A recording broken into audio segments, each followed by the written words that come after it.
Hey everyone, Mario again, coming at you another review.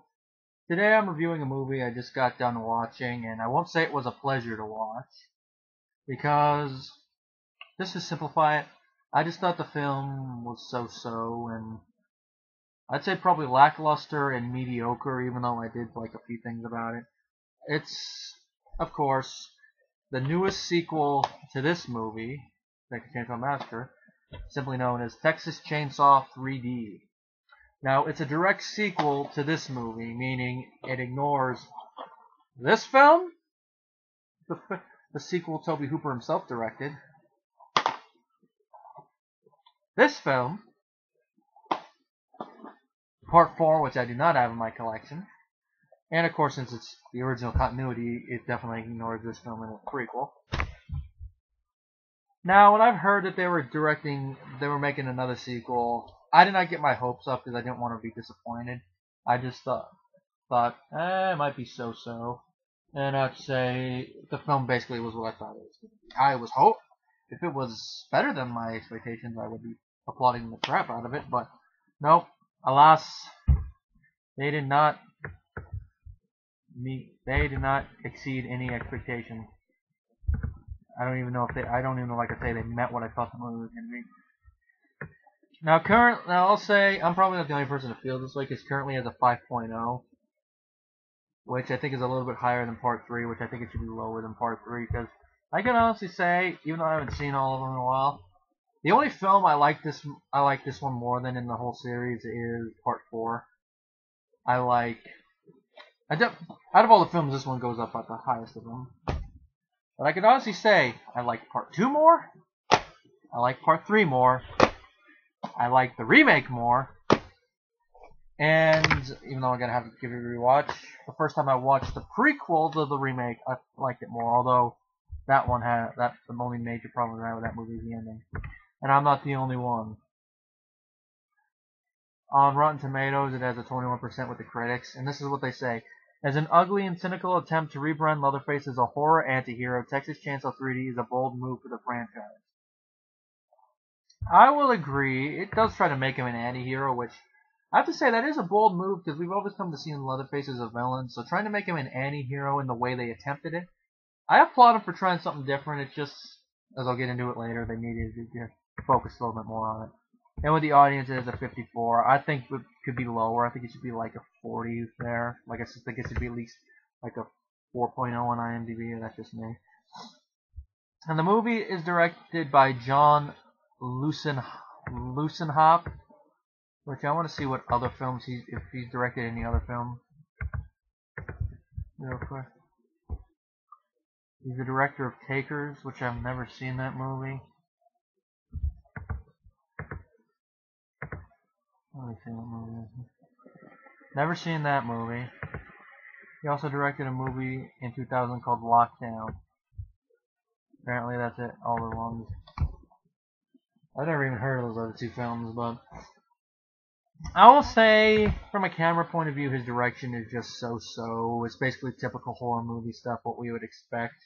When I say typical horror movie stuff, I mean the horror movie where the director is just doing the movie, not really being creative with it. When I mean creative, I mean like Alfred Hitchcock, John Carpenter, Wes Craven type of creativity in their heyday. That type of creativity with the camera. This guy does not do it. And getting performances out of the actors, so it just varies, but also I think it has to do with the talent of the individual actors. Now, in the film, the actors in the film, we got Alexandra Daddario, which I've never even heard of her, or at least off the top of my head. I'm going to see what else she's been in. The Squid and the Whale. She played Annabeth in Percy Jackson's and the Olympians. She did better there, I'll say. I liked her better as Athena's daughter than as Heather Miller, but she's just okay in her role. Dan Yeager as Leatherface. I'm going to be honest. He did his so-so job. He's not my least favorite Leatherface. That honor goes to Part 4, but like the other ones, the Leatherfaces in these films did a better job. Maybe it's just the script that he was given, but I'll say he looked the part of Leatherface. I'll say it was an interesting little take on the mask, I'll say. but just needed a better script. Tremaine Neverson as Heather's boyfriend Ryan, so-so job. Just all the teen characters will say just did so-so jobs, no outspoken thing. I'll say the best actors in the movie, I'll say, are Thom Barry as Sheriff Hooper, which I'm gonna guess that his name is probably a little homage to or something. I don't know. This is my guess. I liked him as a town sheriff. He was probably one of the few characters I actually sympathized with, especially since he saw the events at the beginning and he couldn't prevent it, even though he's a legal authority. He could have shot. He didn't. And the other one would be Bill Moseley as Drayton Sawyer. It seems he's basing his characterization of the character more off how Drayton is in the first movie than he is in the second movie. So I have a feeling he actually looked the role and did a pretty good job. I would say he's not as good as Jim Siedow was, but I have to say he was a pretty good replacement for it, even though he's not in the movie that much. And then, of course, Marilyn Burns as Verna Carson. For her brief role, I thought she did. Oh, so. And John Durgan reprises his role as Grandpa Sawyer. And he's only in the movie, at least that I noticed, in 2 seconds. They hyped him up for being in the movie again 2 seconds. And Gunnar Hansen as Boss Sawyer. We barely see him in the movie. Now, the plot of the movie is it starts right after the events of the first film. The people of Newt, Texas, led by the mayor, Bert Hartman, they burned down the farmhouse of the Sawyer family for their role in aiding Jed Sawyer, Leatherface, in several murders. And, of course, the arsonists are celebrated as heroes, and the entire family is presumed dead. However, an infant is found, Edith Sawyer. She's found by one of the townsmen, Gavin Miller, who promptly murders the mother and adopts Edith with his wife Arlene. And of course, decades later, Edith has been raised and she's now known as Heather Miller.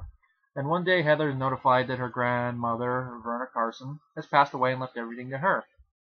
And of course, this is how she discovers she's adopted, so she has a little conversation with her parents, where we get a hint that probably maybe more as she got older, her relationship with her parents deteriorated.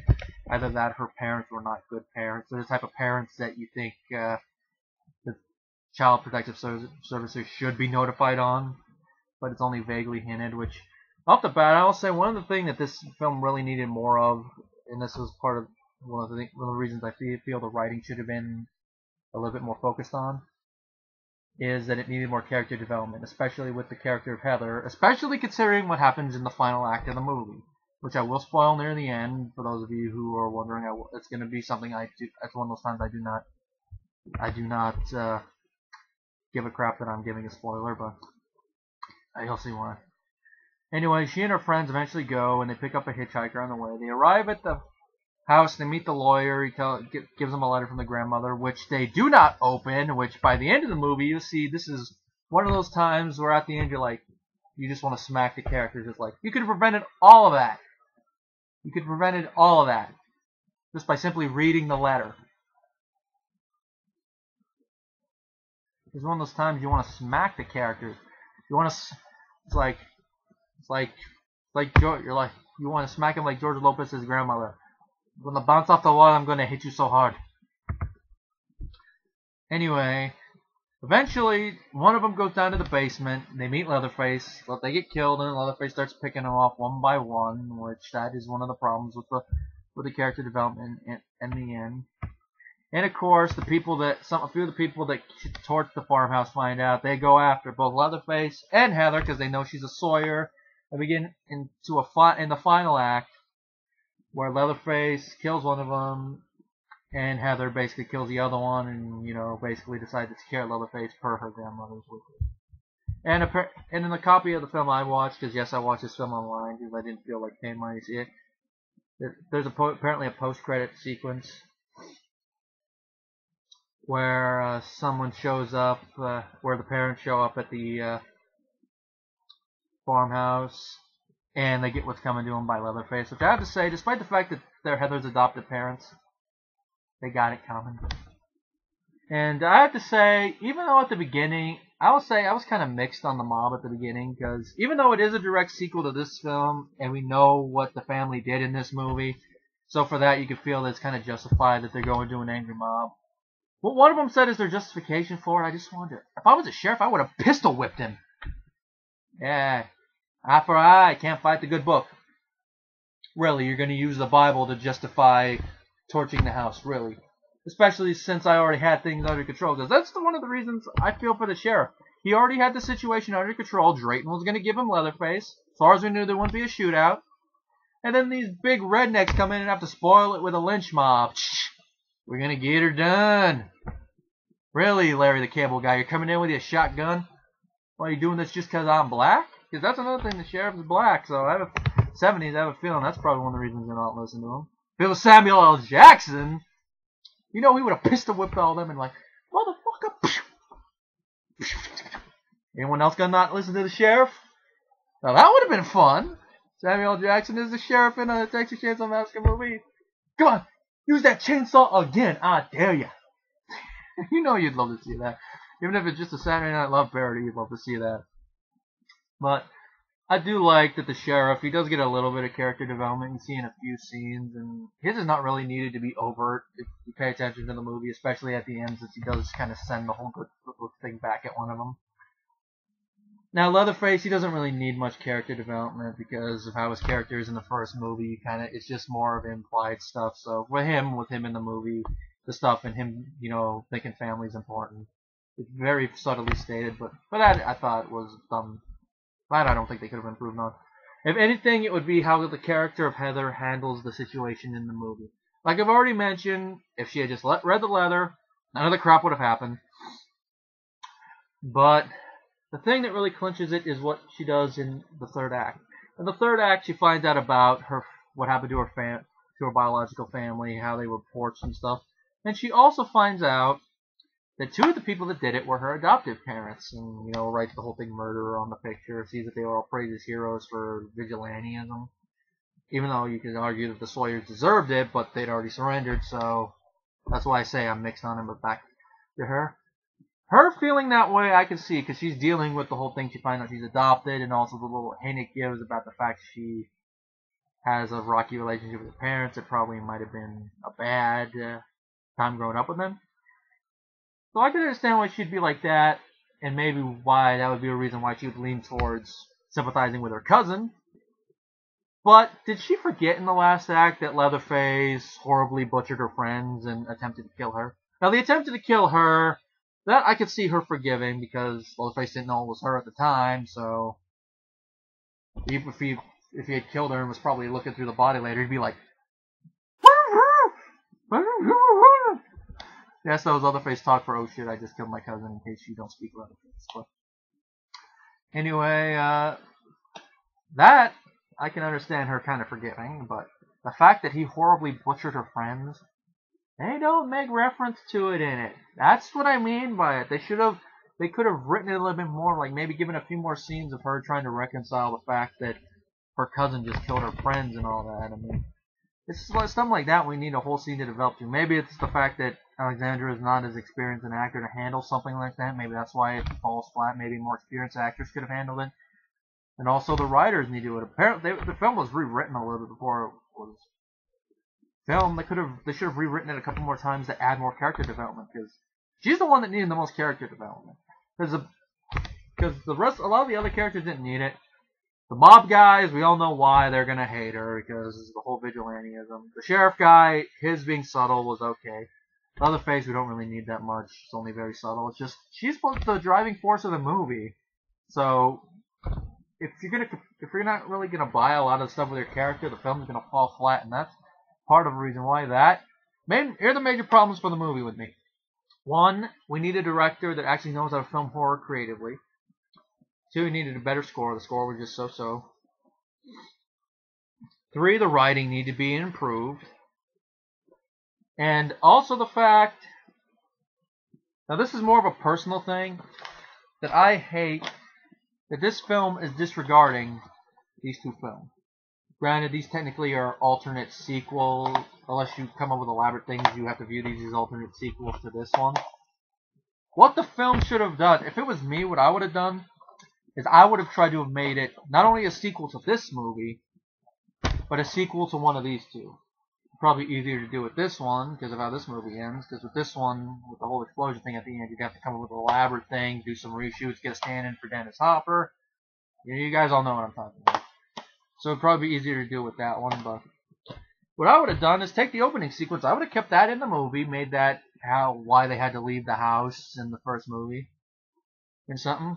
And which brings up another thing I want to mention. Where the frick did the rest of those family members, like Boss Sawyer, come from?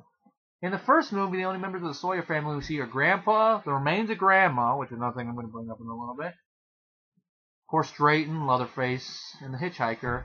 And in the second movie, we see there was Chop Top as well.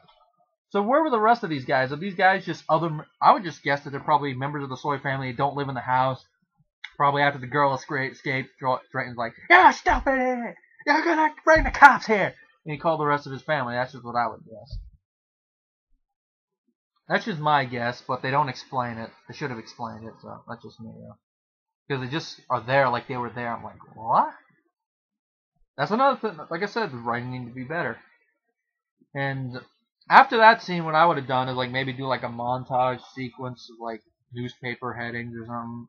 Maybe not like that, but maybe like, I don't know, do something to connect it to one of these films. You know, like maybe they used footage from this film for that sequence. They could have done it again with this. Add a little bit more running time to the movie, a little bit more backbone to it. But off the top of my head, I'd probably have to think about it for a little bit before maybe one day I'll do a video on that. But now the thing with the grandmother, this is one thing I thought of when I was actually almost done watching the movie. Okay, the grandmother left the house, right? But in the first movie, isn't the grandmother dead? Isn't that bot, or very old at least, to where she can't move like Grandpa? Isn't that the grandmother we see in the same room, you know, like we see in the trailer for the first movie? Help me! Where the girl is trying to get her. Isn't that supposed to be grandmother? Yeah, so that means that would be a potential plot hole for the movie. But I actually did some more thinking, and with how vague some of the family relationships are in the first movie. Mostly with Drayton, because Drayton, they never state in the movie whether he's supposed to be an older brother of Leatherface or their father. Now, if it's the father, then maybe the woman that left in the house is his wife, ex-wife, widow, the woman that died or whatever. Leatherface's mother. So their paternal grandmother, meaning it would also be, depending on stuff, it could also be... It would have to be worked in very well done, but to make it also her grandmother. But it would work for Leatherface. It's kind of hard to work for her, so you could still call it a plot hole with it, though.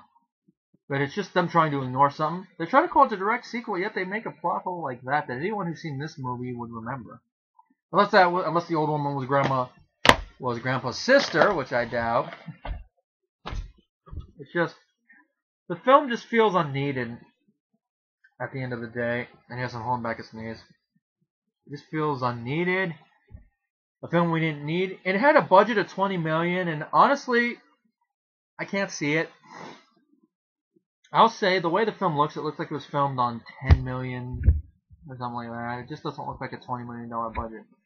I'll say the few good things, like I mentioned, was I like the sheriff character. The character of Heather, I thought she was okay. She needed to be improved, the way she was written.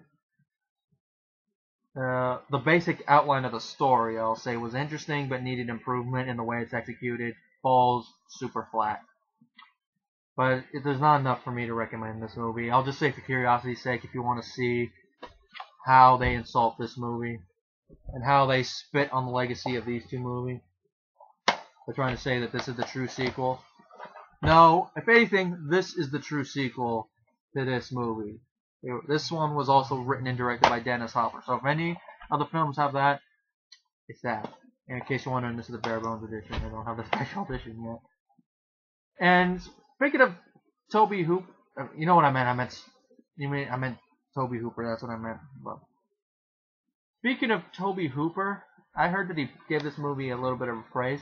I have a feeling he was probably paid to say that. You know, kind of like The original Karate Kid was kind of chastised after he talked trash on the remake, but I have a feeling it must be with that. Either that, or I'm just gonna guess it's money, and if he actually does like it, that's his prerogative if he likes it. But if he actually seriously does, I respectfully disagree with him. I'll say a lot of his movies are better than this movie, but that's just me. But rating, just for what I like, Being Kind, probably 1 out of 5 stars, just for the few things I like, 1.5 at most. Like I said, I can't really recommend it unless you're curious to see how they fail with it. And at the box office, it's already made about its budget back. I hope it doesn't make any more money back. And I could tell through the copy that it does cater to the 3D gimmick at times, but not a lot that I noticed. So probably just one of those ones that converted to 3D in post.